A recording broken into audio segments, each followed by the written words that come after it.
Welcome, dear viewers.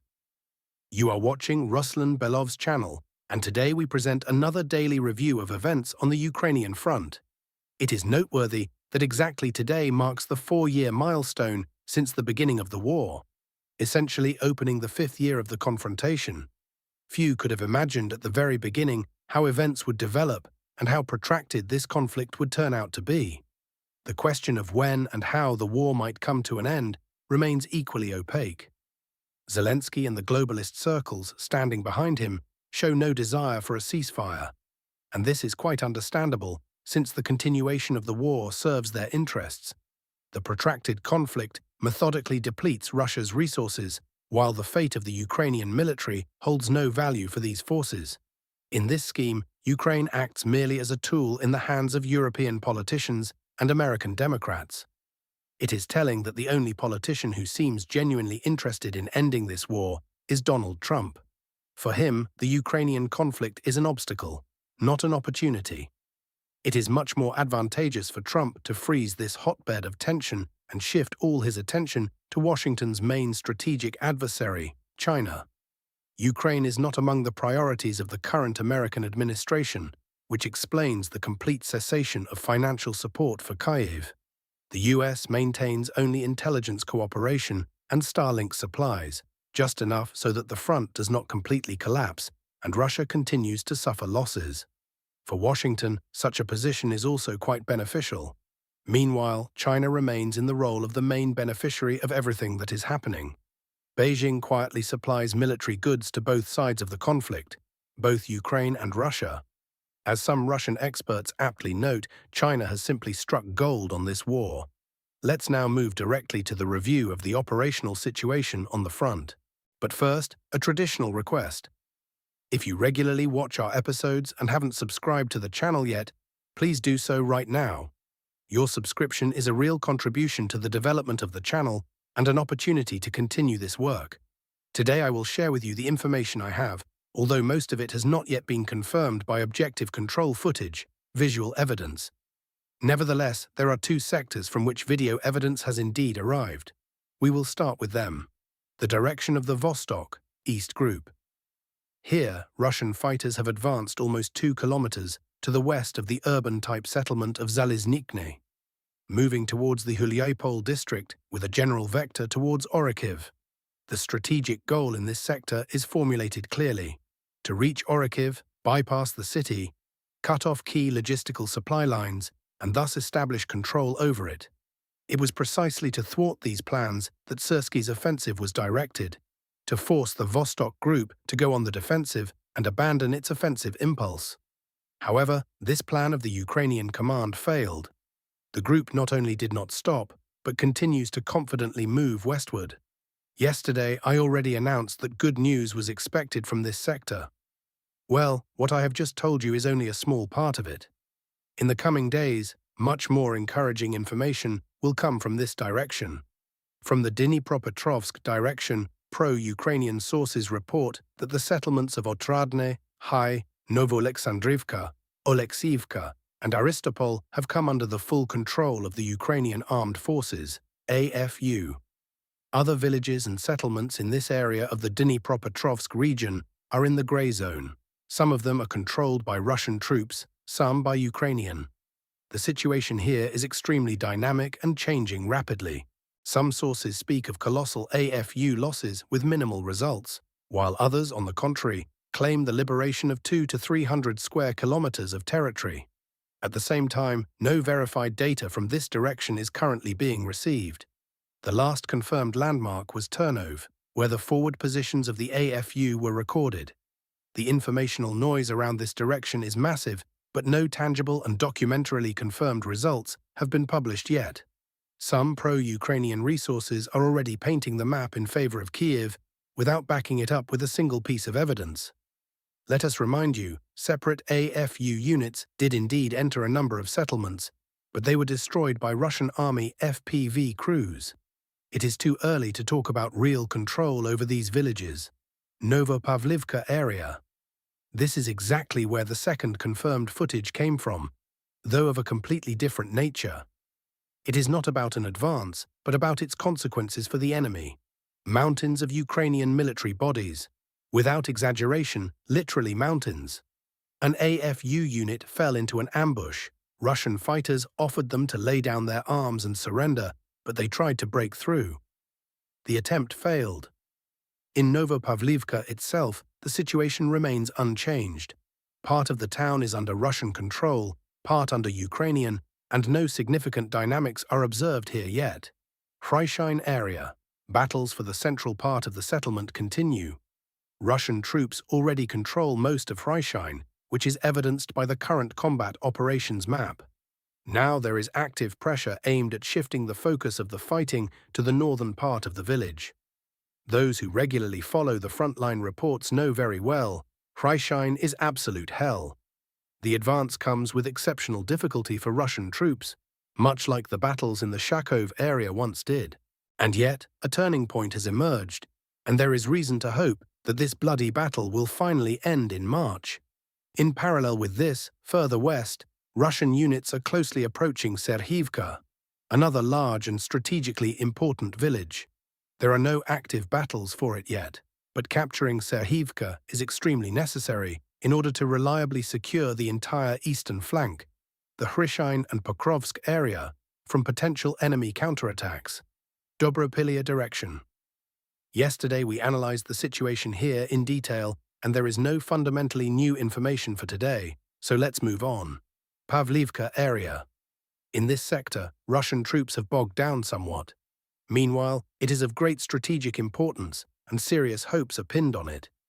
An advance here opens the prospect of reaching Druzhkivka. For now, heavy fighting is underway, and gaining a foothold in Pavlivka remains elusive. Essentially, three key settlements remain on the approaches to it: Torska, Novo Pavlivka, and Ryska. Capturing them brings forces right up to Druzhkivka, and reaching this city is not an end in itself, but a tool of pressure. It will exponentially complicate the position of the Ukrainian garrison in Kostiantynivka. The Ukrainian command understands this perfectly well, as does the Russian one. That is exactly why such fierce battles are unfolding here.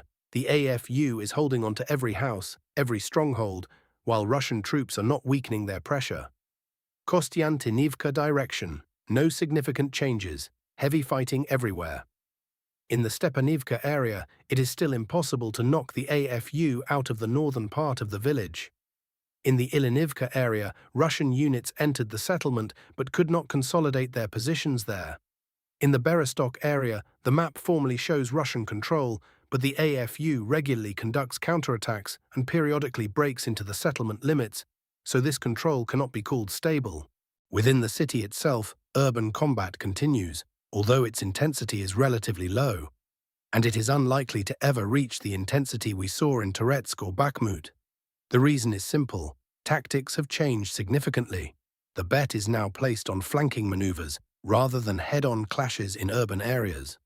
At the same time, I have already said and will repeat, one of the keys to Kostiantynivka lies to the north, in the sector west of Chasiv Yar, Mykolivka, Chervone, Podilske, Stinky, Molocharka. When the Russian army breaches and takes control of these settlements, the AFU's position in the city will sharply deteriorate. For now, everything here is at a standstill. Yes, not so long ago there was some movement. We analyzed it in previous episodes, but it did not bring a genuine turning point. As of today, this entire sector, north of Kostiantynivka and west of Chasiv Yar, remains one of the most dead, stagnant sectors of the front concerning active combat zones. In addition, Russian troops struck a reservoir dam, and the water rushed towards the city. How exactly this will affect the positions of the Ukrainian troops is not yet clear. Northern flank, Yug, South Group. But further north, the picture is diametrically opposite. Here, the Yug Group is truly working miracles. I warned that good news would soon come from here. Yesterday, objective control footage arrived. Russian assault troops are already operating in Lipivka, beyond Nikiforivka, on the immediate approaches to Oleksandrivka. From Lipivka to this settlement is only at most 2.5 kilometers. Judging by this footage, most of Nikiforivka, if not the entire village, has already passed under the control of the Russian army. And this means not only the imminent prospect of entering Oleksandrivka, located on a commanding height, but also the envelopment of Fedorivka Druha from the north.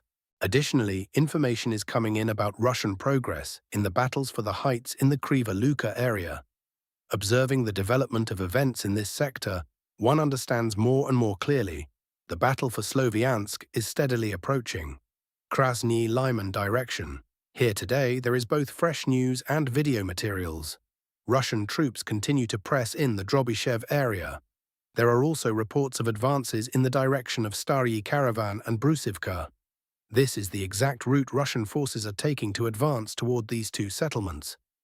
Capturing them will open the possibility of an offensive along the Siversky Donets River, and this would mean completely cutting Lyman off from supply lines, since Russian troops are already operating in the forest areas between Yarova and Drobyshev.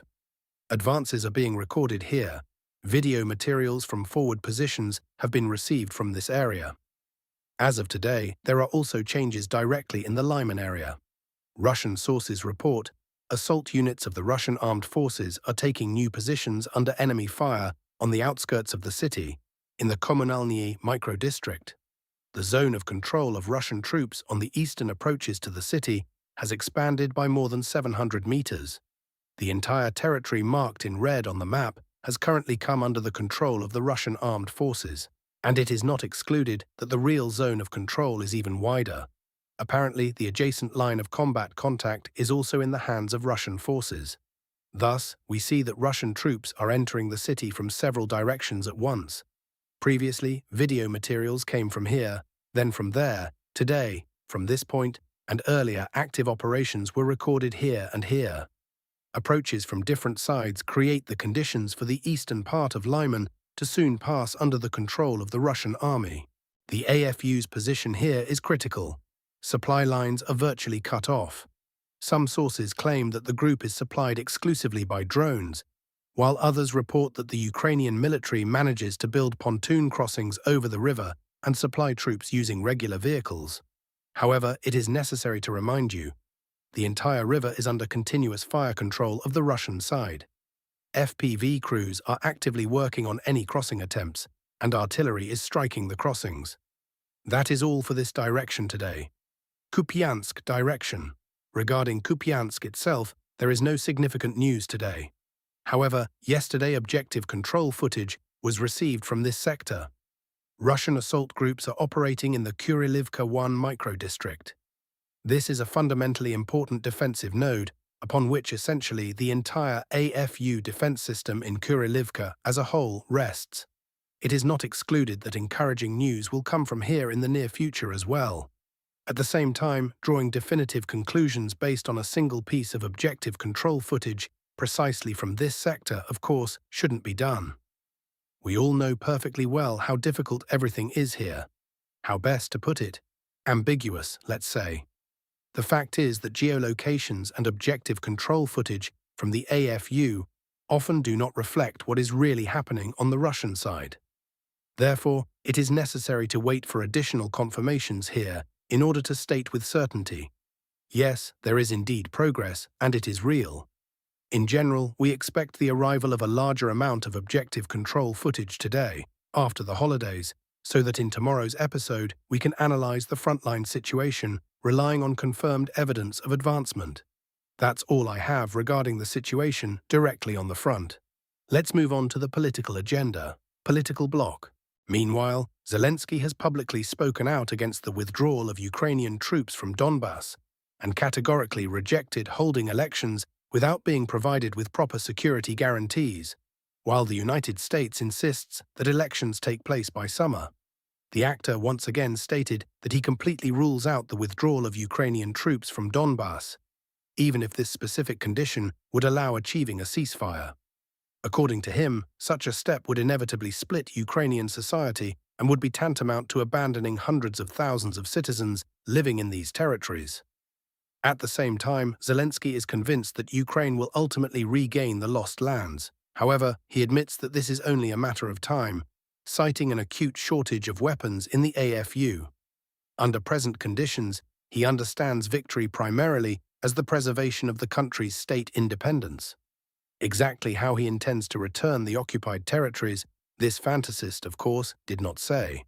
According to the BBC, the American side insists on holding general elections in Ukraine before the onset of summer, but Zelensky sets a precondition, receiving firm security guarantees, and has not yet made a final decision regarding his own participation in these elections as a candidate. In addition, Zelensky appealed to European partners with a request to finance the transition of the Ukrainian army to a contract basis, modeled on the Russian model. According to him, European countries could take on the expenses associated with the transformation of the mobilization system into a professional contract army. He specially emphasized that in Russia, servicemen are paid signing bonuses when concluding a contract, and Ukraine would strive to act in exactly the same way, but does not have the necessary financial resources for this. This is where Europeans can help.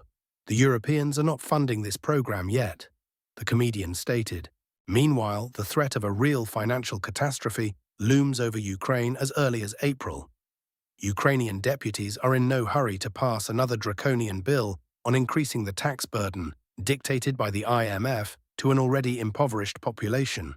Bankova, the presidential administration, according to the Telegram channel Legitimnyi, is currently bargaining with creditors.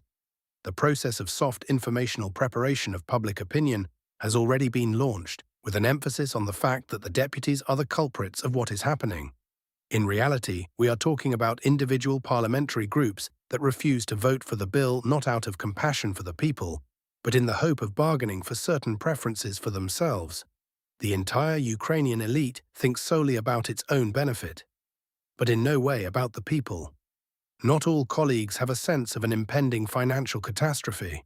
I have it. The Minister of Finance has it too. Because he understands, in April there simply won't be anything to finance state expenditures with, admitted People's Deputy from the Servant of the People faction, Hetmantsev. At the same time, the same Hetmantsev criticizes the Cabinet of Ministers for spending funds on social payments to the impoverished population, calling them handouts. If people are deprived of even these crumbs, Ukrainians will begin to grow poorer and die out even more rapidly, which apparently perfectly fits into the logic of the IMF, which is interested in replacing the shrinking population with imported migrants. What a life hack. The main thing is to package it beautifully. We, however, are convinced that the crisis in Ukraine is rapidly deepening, partly because Zelensky unleashed another confrontation with Hungary and Slovakia, which blocked the payment of a European Union loan of 90 billion euros. Added to all this is the chronic budget deficit generated by the infrastructure War 3.0 unleashed by Zelensky, a war that Ukraine is frankly losing. All these statements are nothing more than another manipulation orchestrated by the office of the president. In a global perspective, another tax increase will not solve the accumulated structural problems, but will only hit the ordinary citizens of Ukraine even harder. Think about it. Who actually rules over you? The entire Ukrainian so-called elite, under plausible slogans, is steadily rolling the country and its people into the abyss. Zelusni and British narratives. Zelusni, meanwhile, continues to consistently and clearly work out the narratives of British globalists in favor of continuing the war. This is exactly what his key function as their main asset consists of.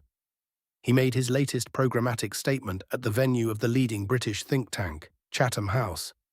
We know absolutely for sure that right now, no country has sufficient military force to somehow prevent this war, said the Kyiv ex-commander-in-chief and current ambassador to the UK.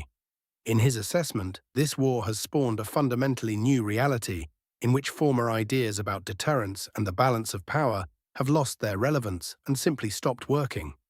Why is this an obvious manipulation? First, Russia is waging not a war in the full sense of the word against Ukraine, but a special military operation. The army is involved far from its full strength.